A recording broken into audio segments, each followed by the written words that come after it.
દર વર્ષે ભારત સરકાર એક એવો દસ્તાવેજ રજૂ કરે છે જેના પર આખા દેશની નજર હોય છે, કેન્દ્રીય બજેટ.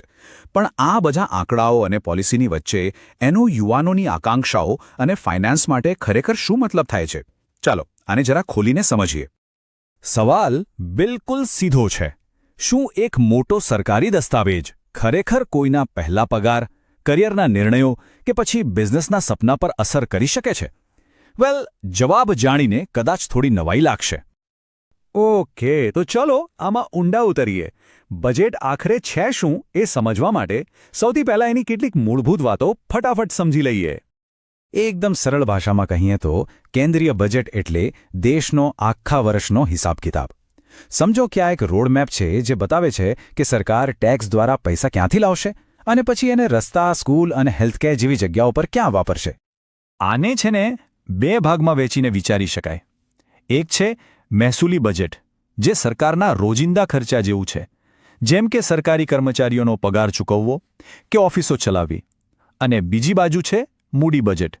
આ લાંબા ગાળાના ઇન્વેસ્ટમેન્ટ માટે છે, જેમ કે નવા હાઈવે, હોસ્પિટલો કે સ્કૂલો બનાવવા, જેનાથી દેશને ભવિષ્યમાં ગ્રોથ મળે.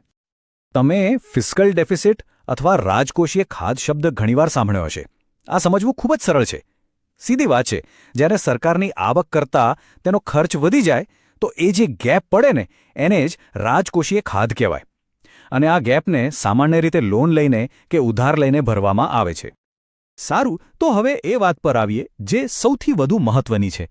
આ બધી પોલિસીની કોઈના પર્સનલ ફિનાન્સ અને કરિયર પાથ પર આખરે અસર શું થાય છે?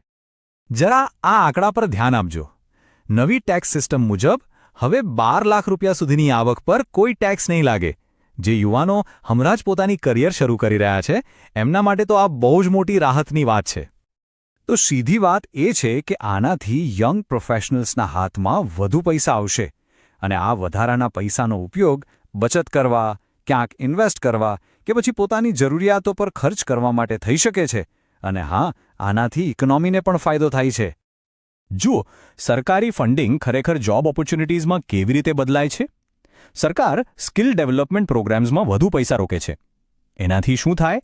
એનાથી એઆઈ અને 3D પ્રિન્ટિંગ જેવા નવા ફિલ્ડમાં ટ્રેનિંગ સેન્ટર બને છે. આ સેન્ટર્સ યુવાનોને એવી સ્કિલ્સ શીખવે છે જેની ઇન્ડસ્ટ્રીમાં ડિમાન્ડ છે.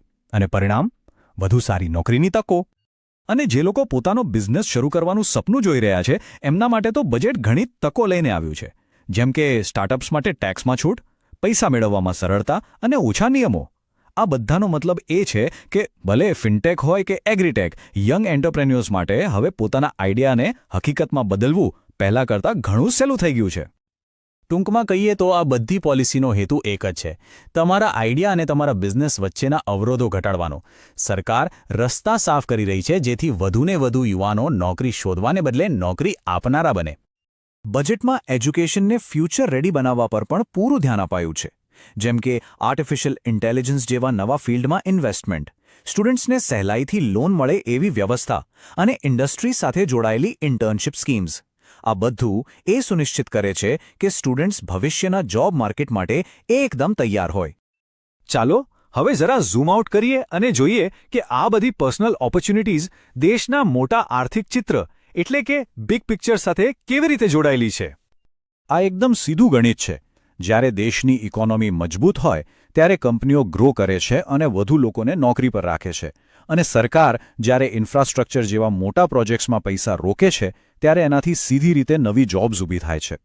અને આ એ સેક્ટર્સ છે જ્યાં ભવિષ્યની નોકરીઓ છુપાયેલી છે. જુઓ, જ્યારે સરકાર ઇન્ફ્રાસ્ટ્રક્ચરમાં પૈસા રોકે ત્યારે એન્જિનિયરો અને લોજિસ્ટિક્સ મેનેજરો માટે તકો બને છે. એ જ રીતે એઆઈ અને ડિજિટલ ટેક પર ફોકસ કરવાથી ખાલી કોડર જ નહીં પણ ડેટા સાયન્ટિસ્ટ અને સાયબર સિક્યોરિટી એક્સપર્ટ્સ માટે પણ નવા રસ્તા ખુલે છે. અને હા, ગ્રીન એનર્જીમાં રોકાણથી રિન્યુએબલ એનર્જી એક્સપર્ટ્સ અને સસ્ટેનેબિલિટી કન્સલ્ટન્ટ્સની ડિમાન્ડ વધે છે. તો આ બધી વાત પછી હવે આપણે છેલ્લા અને સૌથી મહત્વના સવાલ પર આવીએ છીએ. આ બધી બાબતોની ચિંતા શા માટે કરવી જોઈએ? તો આ બધાનો સાર શું નીકળે છે? કેન્દ્રીય બજેટને સમજવું આખરે શા માટે આટલું જરૂરી છે? કારણ કે બજેટ માત્ર આંકડાઓનો ખેલ નથી. આ તો ભવિષ્ય માટેનો એક સ્ટ્રેટેજિક રોડમેપ છે. એ નોકરી અને સ્કિલ્સ દ્વારા આર્થિક તકો વધારે છે. ટેક્સમાં રાહત આપીને હાથમાં આવતા પૈસા વધારે છે, એજ્યુકેશન દ્વારા લાંબા ગાળાના કરિયર પાથને આકાર આપે છે અને એવા સુધારા લાવે છે જેનાથી ભવિષ્યમાં નવી જોબ્સ બને. તો છેલ્લે વાત એટલી જ છે કે બજેટ તકો માટેનું એક સ્ટેજ તૈયાર કરે છે. એ એક એવું વાતાવરણ બનાવે છે જ્યાં ગ્રોથ શક્ય બને.